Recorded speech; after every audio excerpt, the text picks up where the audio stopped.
Wonderful morning, everyone, and welcome to TCQ's TDMS webinar, in which we'll monitor accurate attendance information and survey results help us justify future webinars in other events. So if you want to see more from us, please complete the attendance form linked in the live event Q&A on the right side of your screen. If you don't see the Q&A, turn it on by clicking the question mark icon on the top right of the screen. We will now pause for a few minutes to allow you to complete the attendance form. Thank you. Attendees will not be able to speak during today's webinar, but you can use the Q&A to ask a question at any time. We will do our best to answer your questions in the Q&A and after each presentation. If we run out of time before we answer your question, or if you have a site-specific question, please email us at texasenvirohelp@tceq.texas.gov, and we will communicate with you individually. Our presenters today are Stephen Scalise and Shaquila Rowe, both with our Small Business and Local Government Assistance section.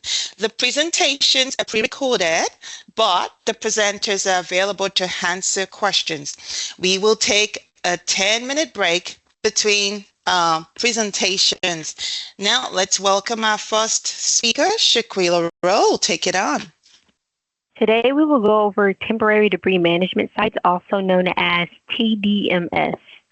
So we'll probably go over a lot of general and technical aspects, so just stay tuned for that. Here are some helpful guidances that relate to temporary debris management sites. So typically, named disasters will sometimes have their own web page on TCQ. Texas Department of Emergency Management, also known as TDM, post active disaster declarations or can go through governor's proclamation channels.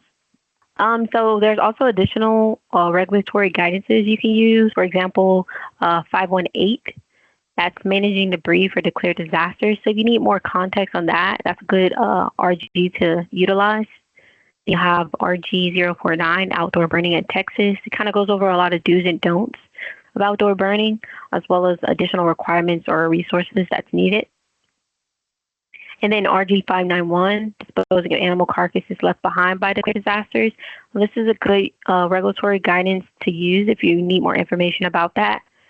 The emergency response website is on here. Disasters, TDM, that's the website you'll use for more information about that.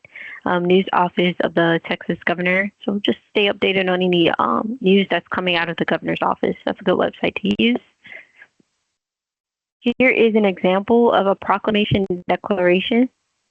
So a proclamation disaster declaration usually allows public officials to exercise emergency powers to preserve life, property, and public health following a disaster, as indicated in the Texas Government Code, Chapter 418.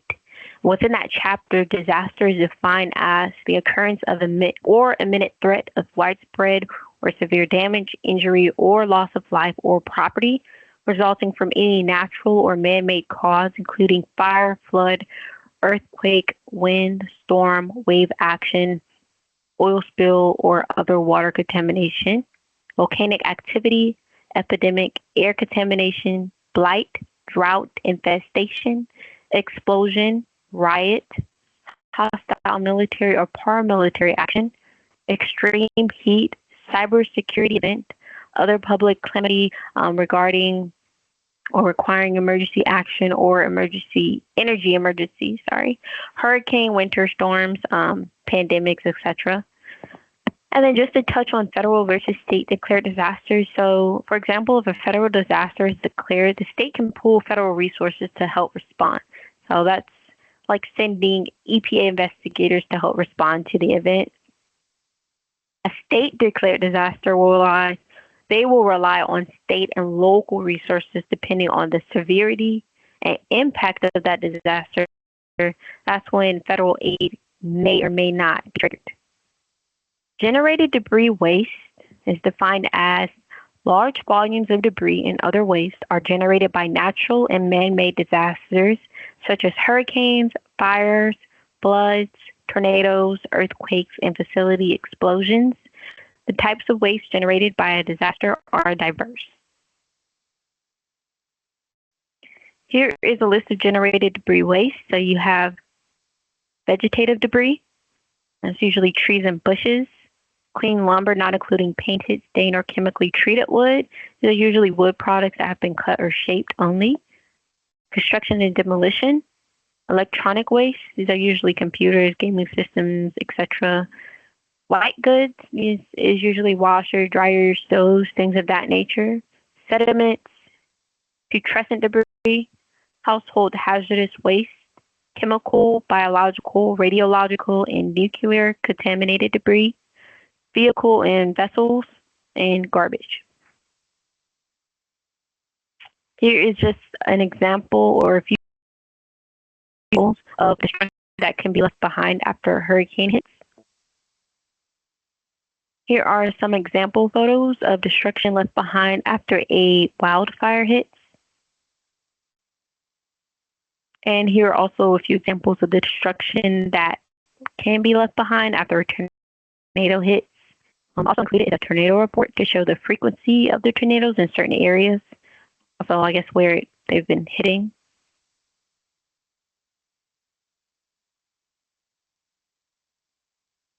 Here are just a few example photos of the aftermath of winter storms.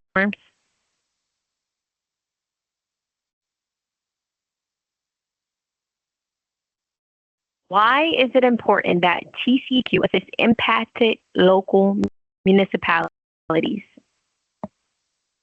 So TCEQ offers guidance for managing and disposing of debris from disasters such as a flood or hurricane. And to be eligible for reimbursement under the public assistance programs, certain FEMA requirements must be followed for debris management projects. So what's the significance, right? So one, it's to prevent that municipality from operating in noncompliance with the 30 TAC, Chapter 330 Municipal Solid Waste Rules and Regulations. And then you have what? To prevent and identify cash for trash operations.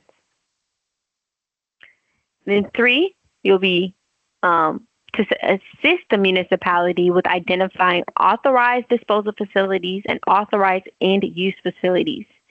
And then lastly, debris management sites must have a temporary authorization from TCEQ. Does TCEQ pre-approve TDMSs? No, because the community landscape can always change.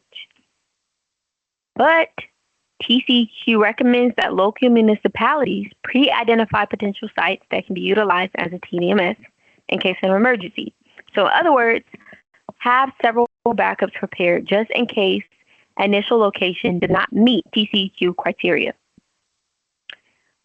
A request to operate a TDMS must be submitted to TCEQ for each disaster. What are the benefits of requesting a TDMS? So TCEQ will allow the impacted municipality to operate a TDMS for up to 90 days without an MSW permit. But without requesting to operate a TDMS, the local municipality may be subject to the MSW permit requirements, including providing that financial assurance for the site.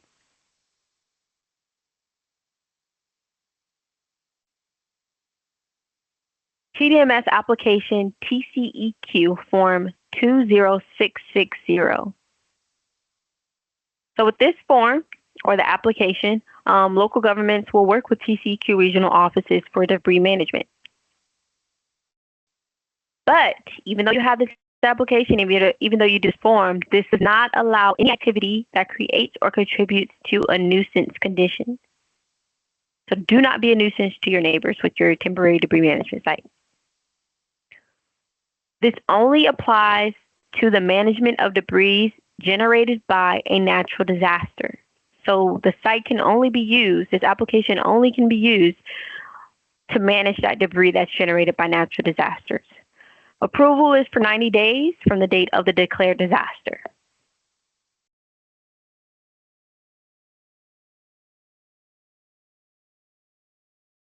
municipalities kept being mentioned. What about counties and governments? So in regards to that, a county is considered a government. So it is something that's still covered under TDMS. But if you have any other follow-up questions, additional questions, or wanting clarifying information, please, you're more than welcome to follow up. Thank you. All right. Thank you, Shaquila, for responding to that question. Again, thank you for hanging out with us this morning. We really appreciate you guys and your time. Now to our next presenter for the second half of the webinar, Stephen Scalise. All right, take it away, Stephen. Thank you.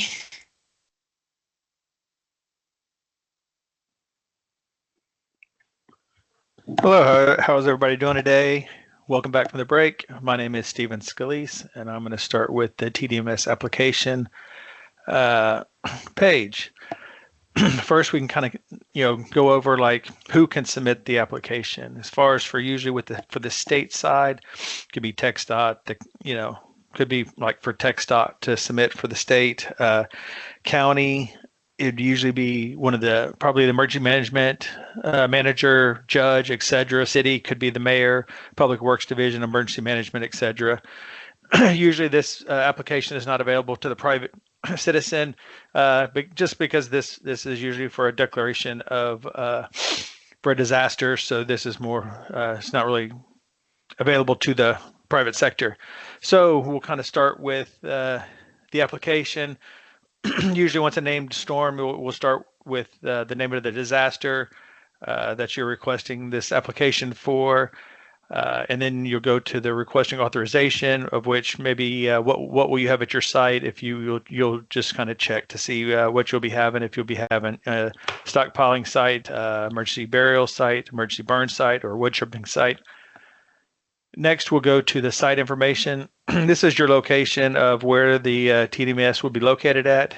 Then we'll also have the site ownership information. Maybe this is if it's owned by the state or the local government, or maybe even a private landowner. That's the information you'll provide for that section. The next section is the requester's information. This would be whoever's filling out the paperwork. And then one of the most important is the site contact information, contractor information.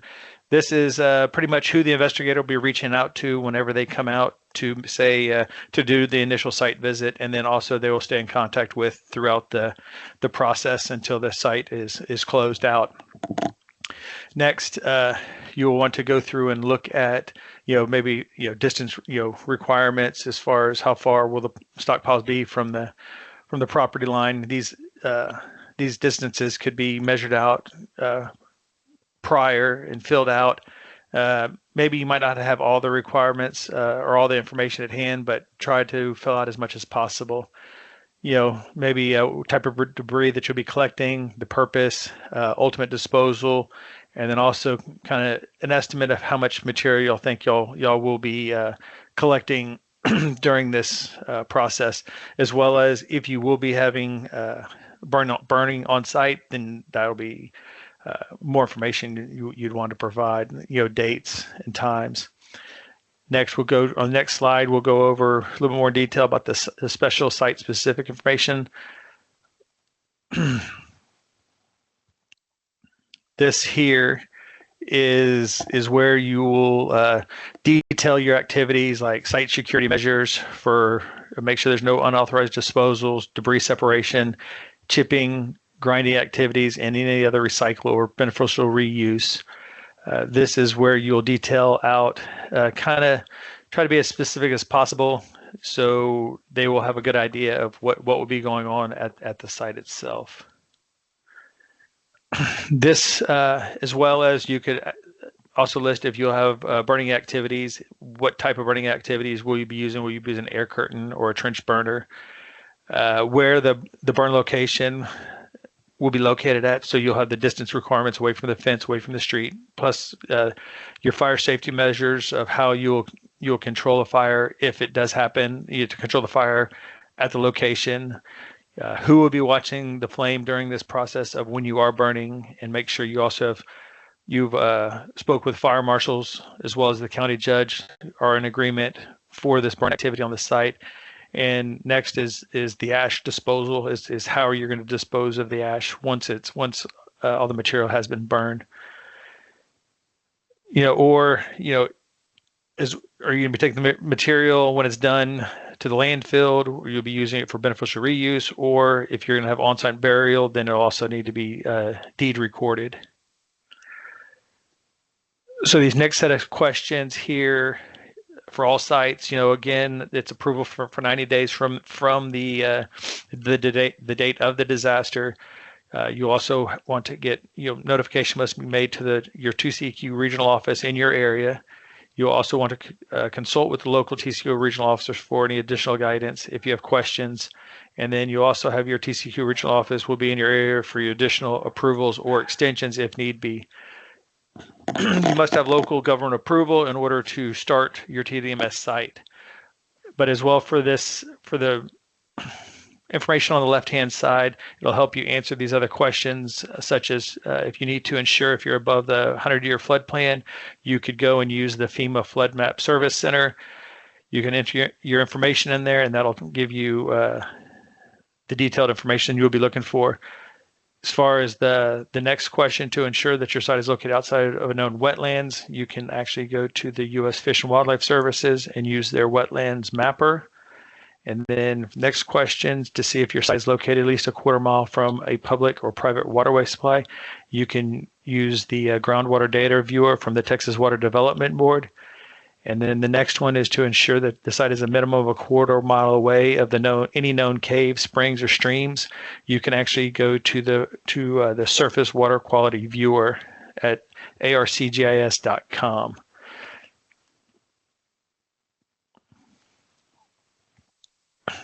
Common application issues. Usually when the application is submitted, these are just things that we want to really pay attention to. Is to let people know, for one, old landfill locations are not allowed to disturb the MSW permits, of where their closed locations are at. Make sure your burning is going to be a minimum of 300 foot from the property lines. Also, lack of debris volume. Sometimes it gets stockpiles are too high, but those will be discussed, especially when the investigator comes out. So that's the volume estimates on that second page. And then if you're not having a plan for your ash and shipping materials to be removed, so this is where you'll want to kind of notify if you're going to use your ash for beneficial reuse. If you're going to bury it, if you are going to bury the ash, then it'll have to be deed recorded. And then also to make sure whoever is submitting the application is the signatures. Make sure the applications are signed by the individual that is submitting the application. Now that the application is reviewed, what's next? During this initial site visit, this is when an investigator will come out, will reach out to the point of contact on the application and notify them of the visit. So this is where you would want to make sure there's no storm-related materials are on the site that you haven't already started collecting. This is when they will want to come out to see to make sure that the site will meet all the requirements in order to be approved as a TDMS location. Also, this is if you just have this one site in your area and for some reason another storm or another disaster does occur, this is where you'll want to make sure that all your stockpiles are separated into different areas. So you'd want storm 1 in one location, storm 2 would have to be separated into a different location if you use the same site for 2 different storm activities. So pretty much an investigator will come out, confirm the conditions as they were described in the application, and then any issues noted by the investigator will be discussed at this time, as far as maybe the location, the security, and then if there's actually materials on the property that probably need to be removed before it'll be approved. So any site conditions, that during the initial site visit would be measure the operating area, identify the site security, identify adjacent properties to make sure that what will be going on your site will not cause a nuisance to maybe a nearby property owner if for some reason you're not within the distance requirements of where this material will be kept. Plus, they'll confirm the intended site operations with the site contact as far as operating hours and maybe estimated time frame for debris disposal.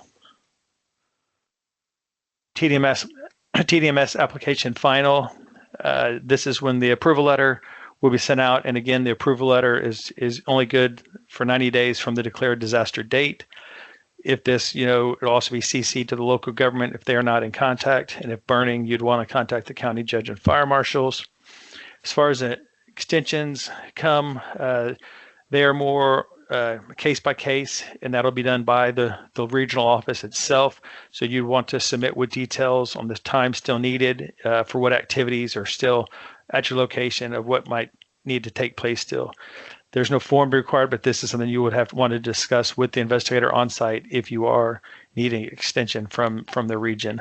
So this is something to pay attention to. So if an investigator is coming on site and they're seeing that you do have activity coming in, but if they don't see any activity as far as if you're processing to remove stuff off site, and they don't think there's anything really going on very much, they might be reluctant to give you an extension if they see that there's not a whole lot of activity as far as more or less you're stockpiling, but you're not trying to remove or say either grind or burn or whatever activities you have on that site. So you want to stay vigilant during these 90 days to make sure whatever is coming on, you're also trying to remove as quickly as possible. So, and then of course, if the extension is granted, then it would be also CC'd to anybody else that was on the application.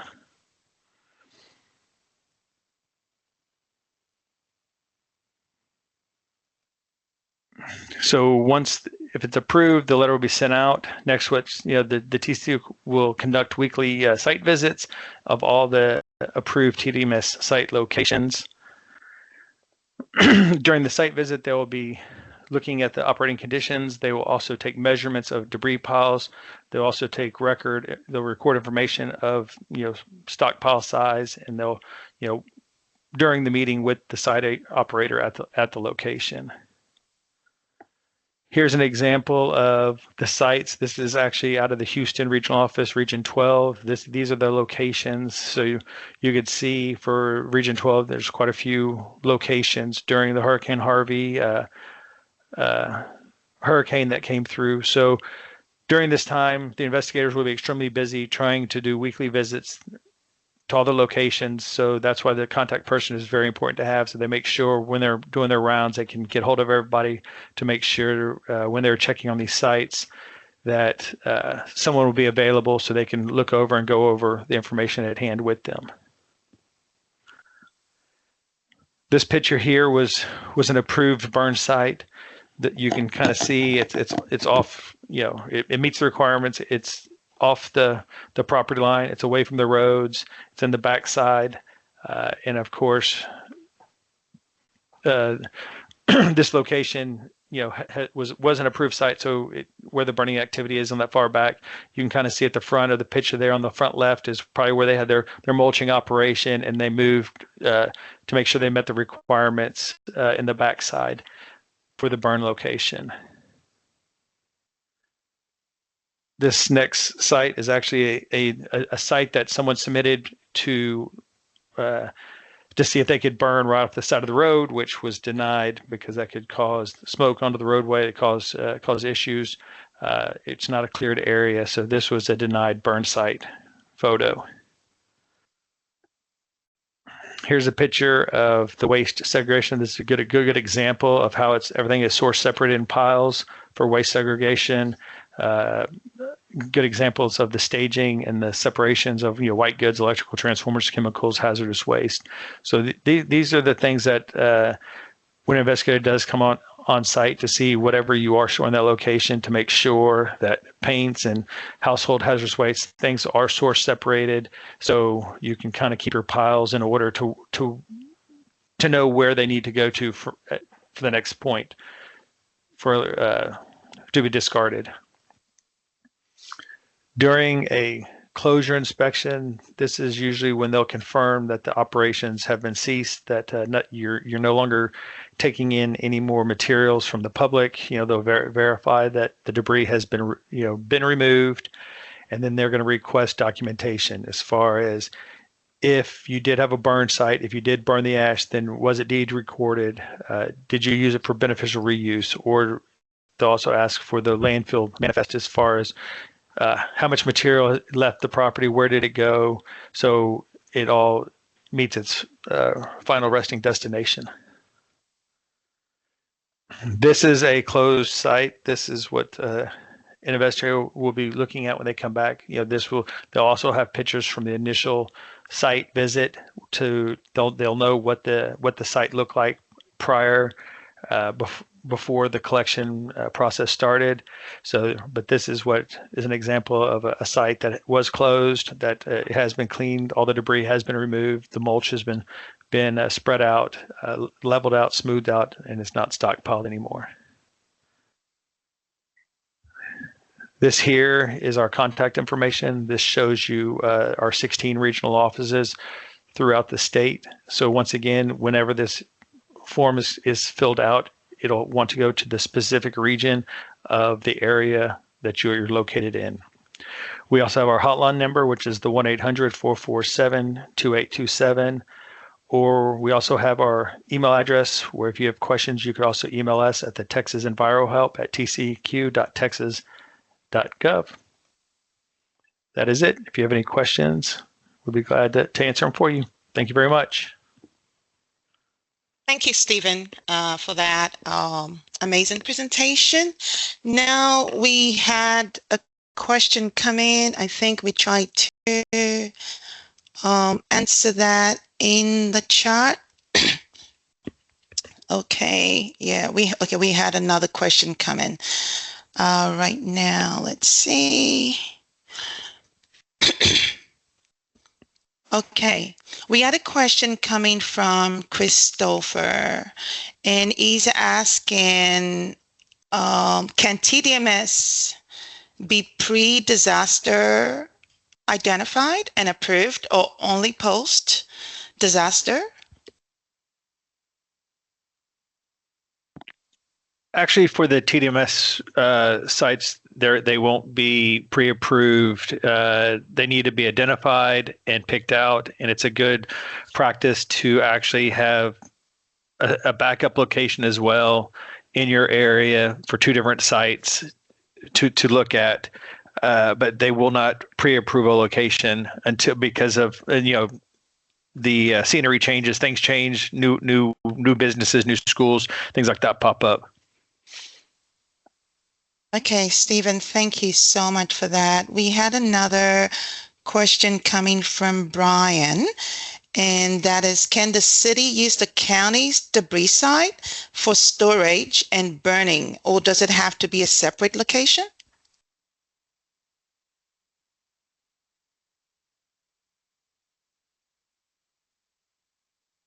I can take the question again. Can the city use the county's debris site for storage and burning, or does it have to be a separate location? So if the county has an approved TDMS site and has given approval to the city to use, yes, as long as the contract allows it. If the city will be seeking FEMA reimbursement, the city will need to select its own TDMS site and receive approval for that location. But also note that there are stricter requirements in place for sites that will be conducting burning or chipping operations. So it's always a great idea to refer back to that helpful guidance that I mentioned earlier, RG049, outdoor burning in Texas, and also check with your local TCQ regional office to be sure. Thank you, Shaquila, for responding to that question. We had like a comment coming from Camila Arroyo, and it says, for the denied TDMS photograph, our office would note that the security of the location is a major issue too. We don't want any chance of dumping of unapproved debris. Now, I think we have answered all the questions. Yeah, I think we are. Is there any other question out there? Or Shaquila and Stephen, do you have like any last words that you would like to add before we end the event? I don't really have any last words, just TCQ is always here to help if you have any questions. Thank you, Shaquila. Stephen? Nope, that's it. But if there is any other questions, you could also, if you do come up with something, you could always email us. That's at the in Texas EnviroHelp at tcq.texas.gov. Thank y'all.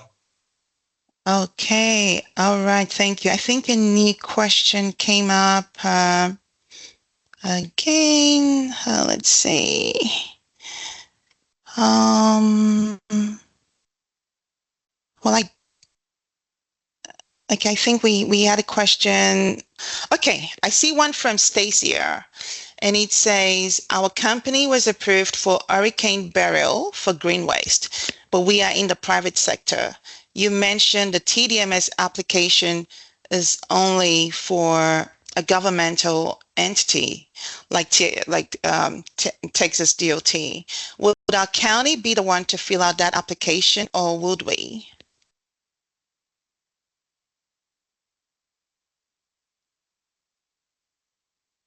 So again, on that question there, as a company, I guess it depends on the amount of waste that you would have on that site. Most businesses would go within the county or the city, but if you did submit for your own approval, depending on the size of the quantity, but usually the TDMS would be through the county or the city, depending on whatever y'all's arrangement is made, versus your company. So I'm not sure that specific site information, but that'd be something, if you'd like to discuss with us further, you could definitely email us, and then we could get more into the technical side of it, depending on like size of your property, size of things, depending on where you're located and things like that. And we can go over that more on a one-on-one basis. Thank you, Stephen, for that.